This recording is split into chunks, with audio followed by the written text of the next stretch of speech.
আমরা ফেসবুকে পোস্ট করতে থাকি, রেগুলারলি পোস্ট করতে থাকি, তারপরেও আমরা দেখতে পাই যে আমাদের ফেসবুক পেজে রিচ বাড়ছে না। আর যদি এমনটা হয়ে থাকে তাহলে আপনিও এই 3টা ভুল করছেন। 1 নাম্বার, আপনার কন্টেন্টে কোনো ভ্যালু নেই, শুধু আপডেট দিলেই হবে না, মানুষকে কোনো কিছু শেখান অথবা কোনো প্রবলেমের সমাধান করুন।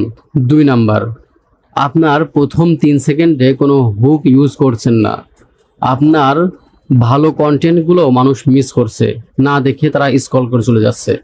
এখন এমন একটা সময় আসছে যে প্রথম 3 সেকেন্ডে যদি আপনি হুক না করতে পারেন আপনার কাস্টমারকে, তাহলে সে আপনাকে ছেড়ে অন্য কোথাও চলে যাবে, আপনার কম্পিটিটরের কাছে চলে যাবে। 3 নাম্বার, আপনি যে কন্টেন্টগুলো তৈরি করতেছেন এই কন্টেন্টগুলো সবার জন্য তৈরি করছেন, আপনার নির্দিষ্ট কোনো টার্গেট অডিয়েন্স নেই, আপনি সবার জন্যই এটা ওপেনলি করে রাখছেন যে আপনি সবার কাছে সেল করবেন। এরকম চিন্তাধারা নিয়ে কন্টেন্ট তৈরি করলে কেউ আপনার কন্টেন্ট দেখবে না।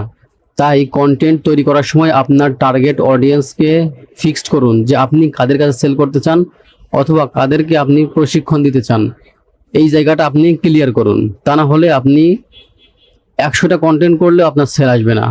আপনি আগে এই 3টা বিষয় ঠিক করুন, এরপর আমরা রেজাল্ট নিয়ে কথা বলি। যদি ভিডিওটি ভালো লেগে থাকে অবশ্যই সেভ করে রাখবেন।